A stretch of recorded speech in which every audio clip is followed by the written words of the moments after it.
Gracias, muchísimas gracias por continuar con Uno más Uno. Aquí está el decano de Economía de la Universidad Autónoma de Santo Domingo, Así don es. Antonio Siriaco. Como cada martes aquí. Como cada martes. Como cada martes. Cada martes. ¿Cuál es la noticia? Mira, yo creo que hay un tema que se cae de la mata, que es el informe sobre el mercado laboral del Banco Central. El Banco Central acaba de publicar en el día de ayer un informe trimestral que tradicionalmente lo hace. Ellos encuestan alrededor de 8.000, un poquito más de 8.000 viviendas, hogares, perdón, y entonces ahí determinan a nivel nacional todo el tema del desempleo.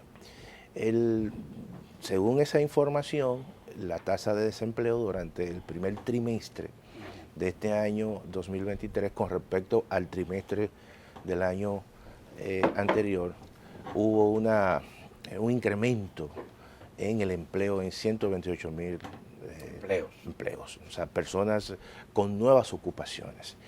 Y generalmente uno tiene que hacer un análisis muy ponderado porque todo el tema del ciclo de la economía, siempre se espera que cuando la economía tienda a desacelerarse también, posteriormente hay un proceso de desaceleración en la creación de empleo. Sin embargo, hay que tomar en consideración que hay factores más allá del tema de la actividad económica, que es fundamental, que es lo más importante, que son factores de carácter demográfico, factores, por ejemplo, de género, que también influyen en el mercado de trabajo. Sin embargo, hay que tomar en consideración lo siguiente. Yo creo que hay un elemento que hay que resaltar.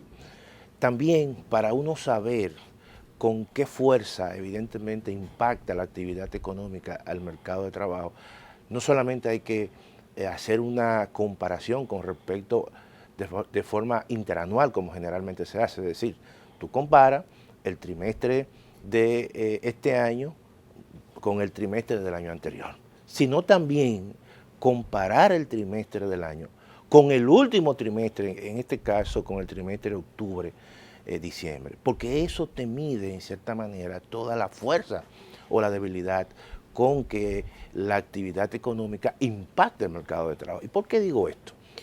Porque si bien es cierto que la tasa de desempleo, como se mide y como el Banco Central lo presenta en el informe, que es un crecimiento interanual, hay una, vamos a decir, una reducción con respecto al primer trimestre del año anterior, es decir, creo que fueron 5.6, y en el primer trimestre del año pasado fue 6 puntos y algo. Sin embargo, cuando tú comparas esa tasa de desempleo con la más cercana, es decir, con el trimestre octubre-diciembre del año 2022, entonces hay una pequeña elevación. ¿Qué significa eso?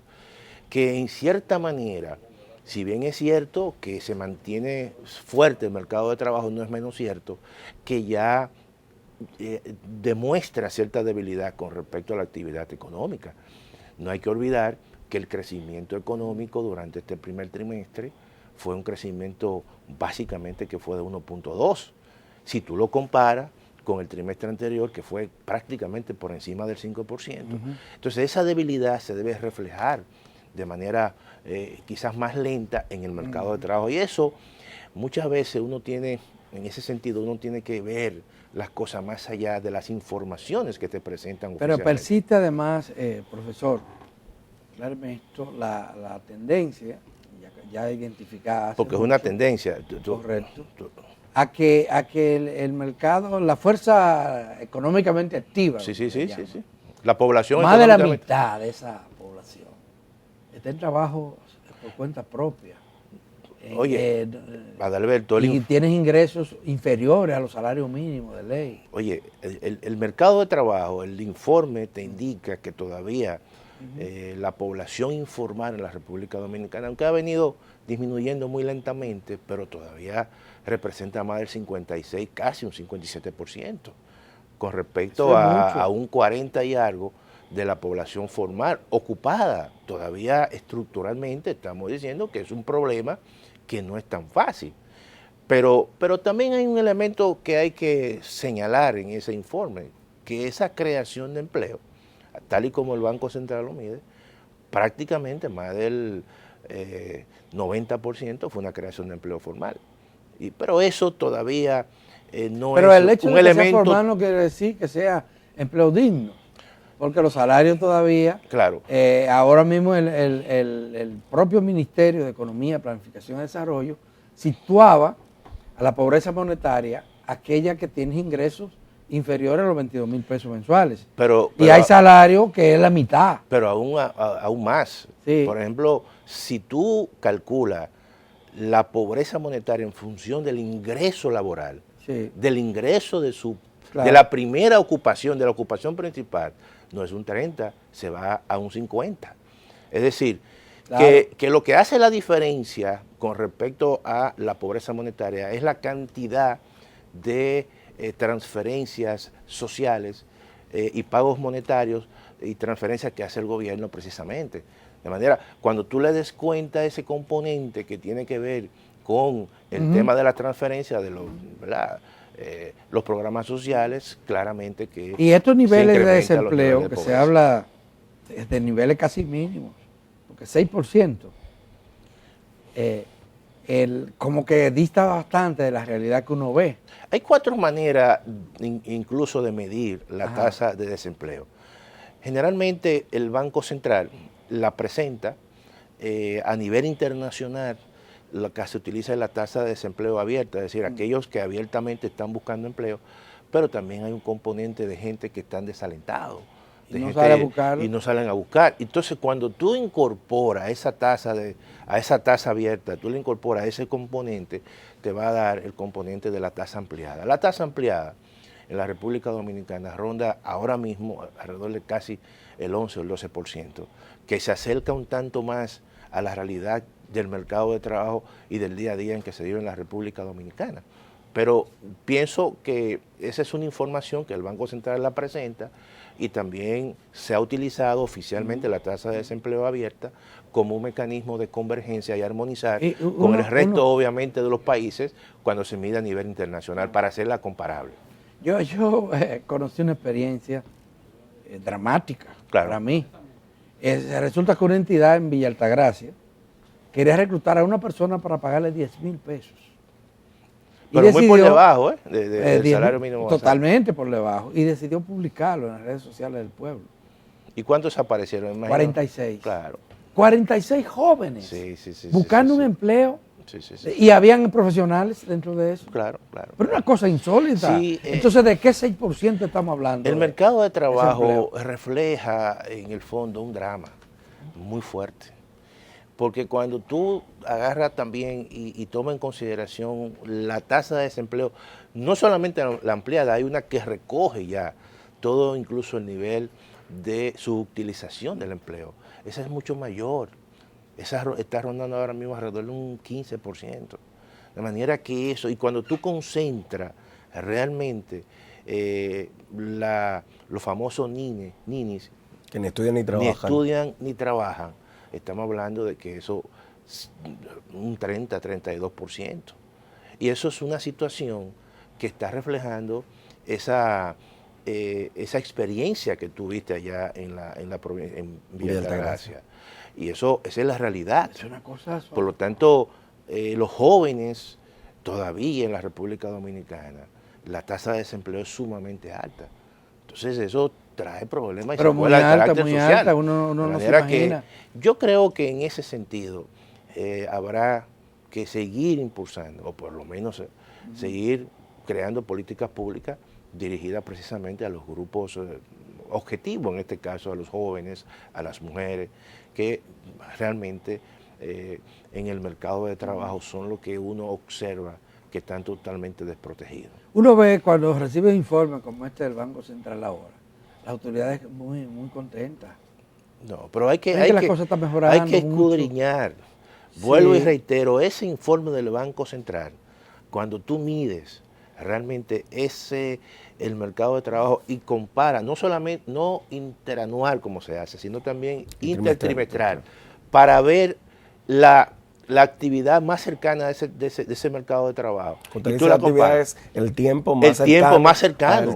Por ejemplo, si tú mides el trimestre enero-marzo con el más cercano, que es el trimestre octubre-diciembre, tú encuentras una diferencia. Claro, y te das cuenta que hay un cambio de inflexión. y te das cuenta que se está reflejando ya la disminución de la actividad o la desaceleración de la actividad. El otro tema es que casi nunca se hace referencia a las personas que se integran a buscar trabajo. Claro.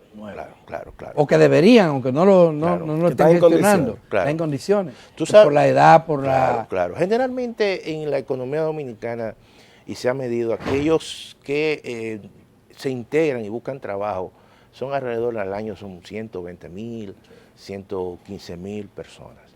Y por cada 1% que la economía crece, generalmente la cantidad de empleo que genera es alrededor de 22,000, 23,000 empleos. Por eso que el crecimiento es muy importante, por eso que el ciclo económico te indica a ti también el comportamiento del mercado de trabajo, con sus rezagos, evidentemente, porque los empresarios y las empresas inmediatamente no te despiden un trabajador, sencillamente observan el panorama, y si ven un panorama en el largo plazo que es un tanto con mucha atonía, entonces comienzan a buscar y a tomar medidas. Pero inmediatamente cuando el Banco Central dice que la economía dominicana tendrá una caída, una reducción, ellos no toman la decisión de despedir a un empleado, sino que eso requiere cierto tiempo, y por eso es que hay ciertos rezagos entre la actividad económica y cómo entonces se mueve todo el mercado de trabajo. Por eso yo digo, hay que medir siempre la actividad, ¿verdad?, de un periodo con respecto al periodo más cercano, no solamente con respecto al año, ¿verdad?, sino con respecto al más cercano, y eso te va a indicar la fuerza o no, la debilidad con que la actividad económica está impulsando esa variable. En Estados Unidos, por ejemplo, ¿qué hacen en Estados Unidos? En Estados Unidos te miden el crecimiento intermensual o intertrimestral, como le estoy indicando, para ver la fuerza del crecimiento, y luego entonces lo anualizan, y eso te da un dato mucho más cercano a la realidad y te indica... Aquí somos lentos en las estadísticas, buscar las estadísticas. No conocemos nada del censo todavía. Bueno, en la era de la tecnología de la información y la comunicación. No, en la era de la inteligencia artificial. Y de la inteligencia artificial. En la era de la robótica. La robótica. En una era disruptiva y que se utilizaron tabletas. ¿Y cuándo se hizo el censo? Bueno, se supone que ya hay tiempo para que ese censo tenga las informaciones disponibles. Pero todos sabemos la dificultad que hubo con respecto a la captura de información. Yo pienso pero esto es lo que despierta más no, yo lo que creo es que se debió en cierta manera ser un tanto quizás más diligente, una mejor planificación, porque eso se planifica.